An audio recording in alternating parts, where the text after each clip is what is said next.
आपल्याला question number 47 या ठिकाणी सॉल्व करायचा आहे. तर क्वेश्चन नंबर 47 आहे, a particle move along a circle of radius r with constant tangential acceleration. If the velocity of particle is v at the end of second revolution from its start, then the tangential acceleration is. तर एक रिव्होल्यूशनला tangential acceleration दिलेलं आहे, तर दोन रिव्होल्यूशनला किती असेल ते आपल्याला या ठिकाणी फाईंड करायचं आहे. तर हा क्वेश्चन 2022 आणि 2016ला आलेला होता. याचे 4 ऑप्शन, पहिलं v² divided by 8πr, second option v² divided by 12πr, C option v² divided by 4πr आणि last option v² divided bye 2πr. चला तर बघूया या क्वेश्चनचा आन्सर काय असेल.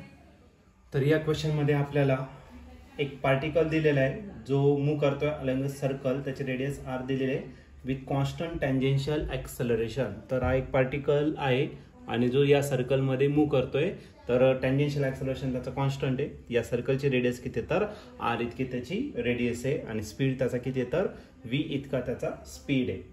At the end of 2 revolution from it start, then the tangential acceleration is. तर 2 revolution complete झालं तर टँजेन्शियल ॲक्सलरेशन किती असेल. आता सुरुवातीला तो रेस्टला असेल, म्हणजे इनिशियल स्पीड किती असेल 0, आणि याचा टाइम दिलेलाच नाही ना, आपल्याला ॲक्सलरेशन फाइंड करायचं आहे. तर आपल्याकडे एकच चॉईस आहे, थर्ड कायनेमॅटिकल इक्वेशन. आणि थर्ड कायनेमॅटिकल इक्वेशन आहे v² is equal to u² plus 2as.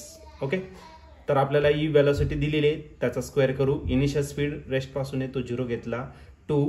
आपल्याला टँजेन्शियल ॲक्सलरेशन फाइंड करायचं 80, आणि एक रिव्होल्यूशन जर कंप्लीट केलं तर किती डिस्टन्स कव्हर होणार आहे तर तो होणार आहे 2πr.